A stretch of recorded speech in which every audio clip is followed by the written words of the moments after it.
Hey everybody, welcome back to the Frugal Filmmaker Q&A. That's the show where you send me a filmmaking question and I try to answer it. Remember, your best chance of having your question read on the show is to send me an email at thefrugalfilmmaker@gmail.com, or you can comment below, or you can send me a message on Twitter at Frugal Filmmaker. Now today is Trivia Monday, the first Monday of the month, and what that means is you have the opportunity to win one of these, the Frugal Filmmaker Short Film Idea Deck. It's a deck of cards to help you generate random story ideas. And to do that, you just have to answer a simple question about the Frugal Filmmaker found at the end of the show. So if you're interested in the cards or the question, stay tuned for that. Now, as this is 2 days after Halloween, I just want to give you a quick tip, which is to go to your Halloween superstore like Halloween Express or section of your big box retailer, Halloween section, and look for some really good deals right now. At Halloween Express, I know in the past I've found 40 to 50% off on makeup and costumes and props and practical effects. The last 2 years I've picked up a fog machine and a lightning simulator, the Perfect Storm that I did a review on a while ago. Really good deals, but they're only typically there for a couple days after Halloween before their doors close, before they clear out their stock and close those doors. So check those things out. You can find some really good deals. I highly recommend it. You never know what you're going to find there that might help you in your next film or might help generate some ideas for your next film. So don't miss out on that. I unfortunately cannot take advantage of this being in Alaska, at least in the section of Alaska I'm at. No Halloween Superstore around, no Halloween Express, so sad for me. Good for you. My video last week, or just a couple days ago actually, was a review of the Aspen Mic's HQM. It's an inexpensive lav mic that compares well to my Radio Shack clip-on mic that I've been using for many years, and so I did a review on that. And if you're in the market for an inexpensive lav mic or need a lav mic, you might want to check that out. It's had some good features, including not using batteries, which my Radio Shack mic does. Okay, it's a Q&A show, so let's answer some questions. The first one comes from Ray Rack via email, and he says, my question is, you put a black plastic standard light bulb socket device on a light stand in your Studio Part 2 video. Where did you obtain this, and what is this device called? Well, this is it right here. This is just a basic light socket. I don't know if it really has a specific name. It just says right here, photo equipment on it. It's just a generic socketed fixture that goes onto a light stand. It has a light stand adapter here on the bottom. This is your tension control right here. You have an articulation control right here. It allows it to go front and back. There's a spot right here that allows you to put an umbrella in it if you want to use it as a reflector, and it tightens right there. And then just a standard light bulb socket right there, so you can put any kind of light bulb. I put LED bulbs in it myself. But these are, they're plastic, so not super durable. It's a little heavier duty plastic. I don't think it's going to break immediately, but over time, maybe. Switch on the back right there. And this is really good for just generic light bulbs that you want to put on light stands, essentially. I think it's a pretty good deal for $8. When I pointed this out in my video, people commented to me and said, you can get these fixtures and stands and some CFL bulbs all together in a package. You don't need to buy everything out separately. And that's true, and you can find some good deals. I think you can get a light kit with 3 of these and 3 light stands for $40 to $50. Not a bad deal. CFL bulbs and 2 umbrellas, I believe. That's not a bad deal. I kind of piecemealed mine out because I didn't like the light stands that typically come with this, which are the kind of friction turn knobby type stands, because those are easier to break because they don't stop you as far as how much tension you can put on them. I prefer the kind of friction clamps where you just pinch them, kind of like a quick release clamp. You just press them down and they're tight. I piecemealed mine out because I wanted to pick and choose the parts that I had in my lighting setup, and as a result it is a little more expensive, but you can find these in package deals. I'll leave a link for one below in the description. Our next question comes from Connor Rules, who says, hey Scott, I was wondering just what you use to carry around your camera equipment. I'm looking for something that is easy to move, durable, and inexpensive. Any ideas? Well, Connor, I don't know exactly what camera equipment you're moving around. Is it just a camera? Is it a tripod, light stands, whatever?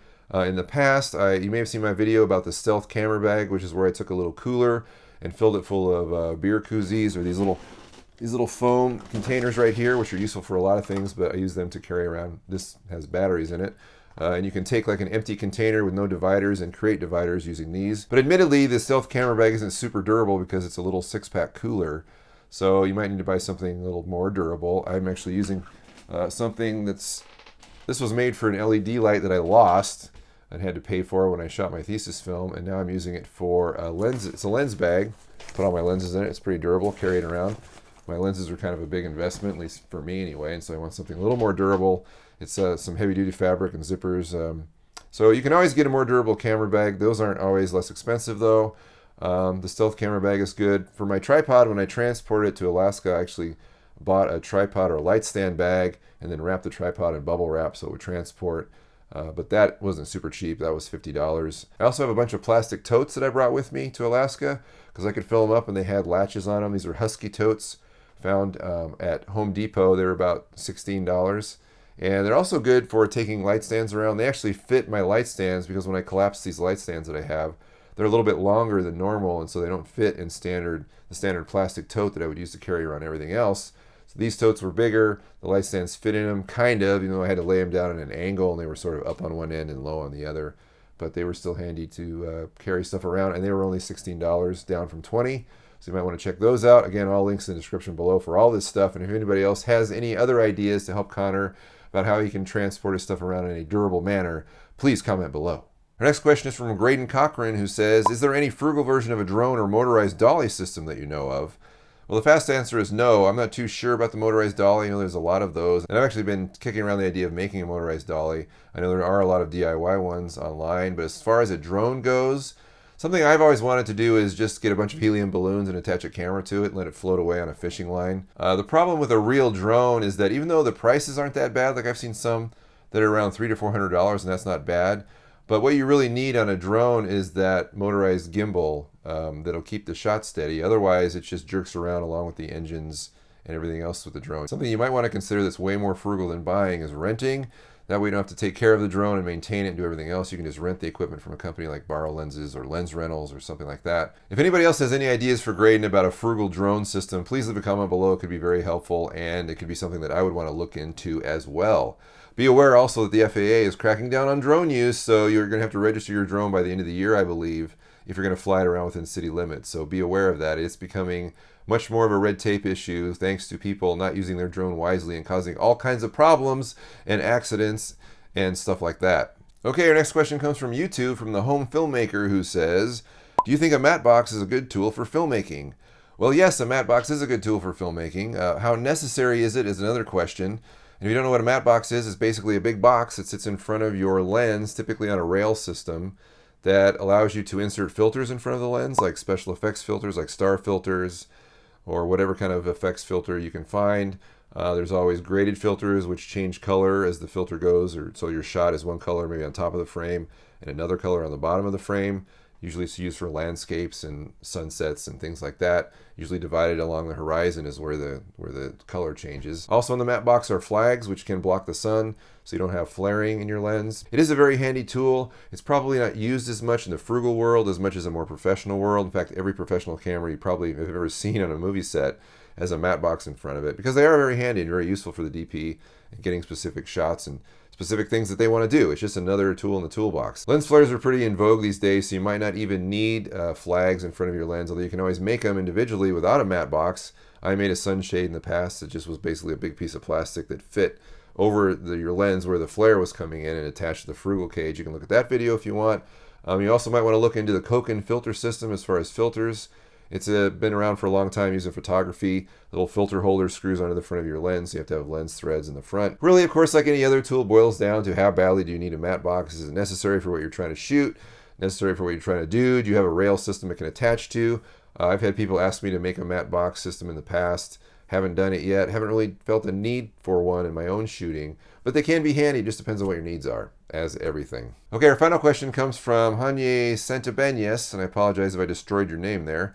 Ever you think to come to Columbia and to offer talks and workshops? I have absolutely no problem at all going somewhere else and giving a talk or a lecture or a workshop about DIY filmmaking, as long as the person or people or organization who wants me to go there is willing to foot the bill. I obviously don't have the money to just pack up and go anywhere in the world and give a talk or a lecture on my own dime. That's just not practical. So if you are interested, or anybody watching this video is interested to hearing me speak or give a lecture or workshop, I'd be happy to do that. Just contact me through email and we'll talk. Okay, so it is Trivia Monday, the first Monday of the month, and a test of your Frugal Filmmaker knowledge at stake. A Frugal Filmmaker short film idea deck. And the question is, other than myself, who is the most frequent guest on Frugal Filmmaker videos? Other than myself, who do you most often see on Frugal Filmmaker videos? If you know the answer, please answer me by email. Please don't comment below. And the first one to get the correct answer by email is the winner, and I will send you one of these classy Frugal Filmmaker short film idea decks. So if you know the answer, please answer by email. And the first one is the winner. All right, that's all the questions we have this week. I'd like to thank everyone who wrote in. And if you'd like to have your question read on the show, please send me an email to thefrugalfilmmaker@gmail.com. If you don't want to do that, leave a comment below. If you don't want to do that, send me a message on Twitter @Frugal Filmmaker. Now, we should have another Frugal Filmmaker video coming up this week and another Q&A on Monday. We'll see you then. Bye-bye.